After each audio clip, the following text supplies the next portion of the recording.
Today's been a big day. We've seen the Premier resign.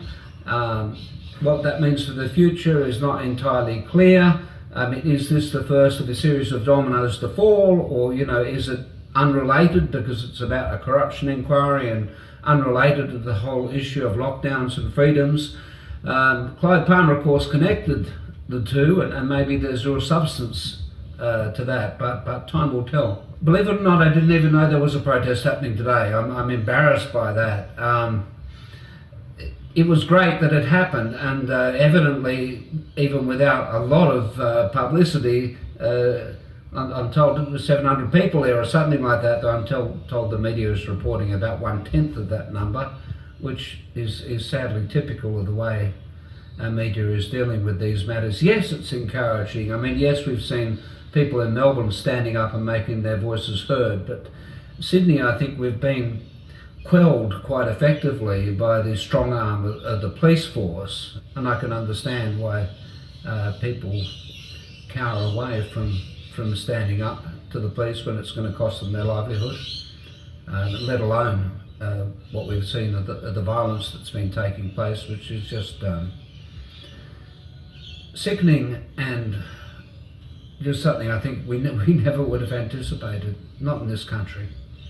The way the media portrays the protests is, they're all far-right extremists and anti-vaxxers or whatever these phrases mean, and it's not only unhelpful, it's just untrue as well. I've been, on protests which were characterised that way, and I was there with families and lots of mums and with their children, and to classify people broadly as sort of being a bunch of thugs, which is what often happens, is, as I say, both unhelpful and entirely inaccurate.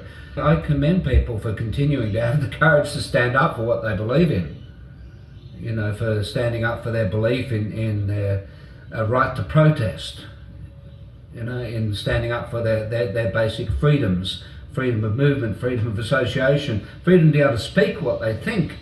The level of censorship now is extraordinary, in the fact that you can have the police coming around because you were thinking of attending a protest, or for something you posted on Facebook expressing your thoughts. If we've reached the stage now where the government thinks they can control what we say and what we think, this really isn't the country we thought it was. You may remember that poor boy got assaulted by the police, being arrested. Apparently he was sort of tackled beforehand, and the only video that's available just sees the actual handcuffing of him, and he has a heart attack while that's happening. I think he's saying, "I can't breathe," or something like that, and they're not listening to him, and it's a horrible scene. Lots of police backup are coming in, but very little is being done for the welfare of the poor man. I don't know what's happened to him. Last I heard he was in a coma. I've been praying for him, and I pray he's okay now. But I understood why many people felt that was crossing the line, and why he was a Lebanese Muslim man, I believe, in Bankstown, and I could totally understand why the Lebanese Muslim community in that area in particular felt this is it, it's time to stand up. I thought it was time for a white Christian guy like myself to get out there and stand with them, not just protest, but to extend a hand of friendship and support and pastoral care from the broader community and from the Christian community.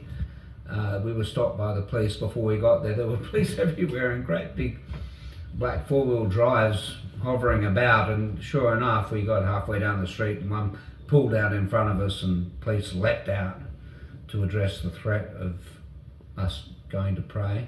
And I got a letter yesterday saying I was fined $1,000 for not following directives, so I followed those directives. I'm not sure, but yeah, it's the first time I've ever been fined $1,000 for trying to pray, but it may not be the last time.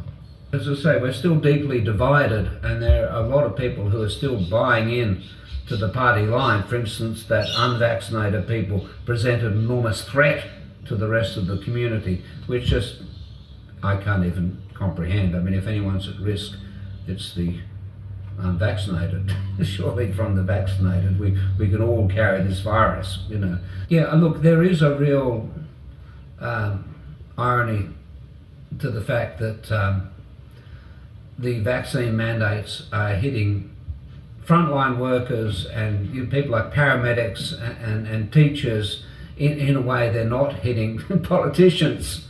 What's also instructive is the fact that there's so many people in the medical profession who are choosing not to get vaccinated, even at the risk of losing their jobs. This is their area of expertise, you know. It suggests to us that there must be grounds for concern, rational grounds for concern, otherwise so many people in the health industry wouldn't be hesitant. I'm not saying they're right, but come on. They've got grounds for concern and they've got a choice, and that's as it should be. I think this whole emphasis on mandatory vaccination, you know, and it's in our constitution, and we're not supposed to be manipulated, pushed, cajoled into injecting stuff in our bodies that we don't want to. And yet, you know, indirectly, we're being forced to, or lots of people are being forced to. I think the important message we need to get out, particularly to those who are struggling, and there are a lot of people struggling through these lockdowns. A lot of people are on the edge who feel they're being pushed over the edge. And I think the thing we need to say is you are not alone. We are with you. God is with you. Regardless of what it costs us, you know, fines, imprisonment, whatever, there's plenty of us who are going to continue to stand up and stand with you. This is our moment. This is our time. This is a time when Australian people can stand up and show what we're made of. I remember at that first Sydney protest we had, we sung the national anthem. I don't remember ever singing it with such gusto. You know, I've sung it at school and at other formal occasions, and you plough through it like you plough through some of the prayers, you know, because you always do it. But no, we sung it like we meant it, that we are young and free, you know. And I'm thinking, this could be the making of this country. People are standing up. Australian people now are showing what they're made of. I mean, yes, we've done that in the past. We did it at Gallipoli, we did it at the Eureka Stockade. But hey, we're doing it now. And we're standing up because we believe in basic human rights, and we believe in fundamental human freedoms, and we believe that life is more than just sort of avoiding getting sick. You know, that we have a right to stand with each other, in community with each other, all of us. Christians and Muslims and Jews and all of us together, and black people and white people and rich people and poor people, all of us. We can stand, we can live together, we can form a real community. Not under these conditions we're being subjected to, but hey, there's a lot of us here willing to fight for something better. And as I say, I think this may be the time that, you know, our children will look back on and say, you know, Dad tried to do something.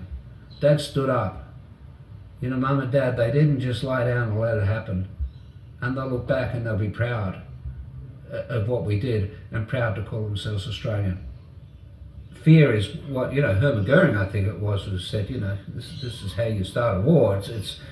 You manipulate fear. You create a common enemy.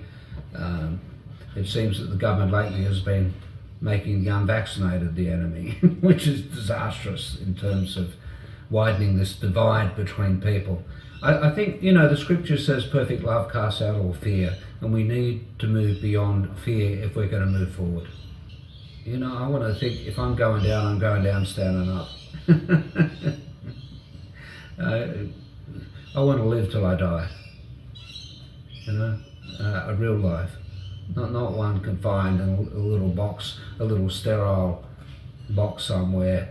That's not life. You might be existing, but to truly live, we need to live with each other. I think we've got to be aware of people who are redefining freedom. You know, you're free to take the jab or not to take the jab. Well, not if you're threatening with my job. I'm not really free. You know what I mean? So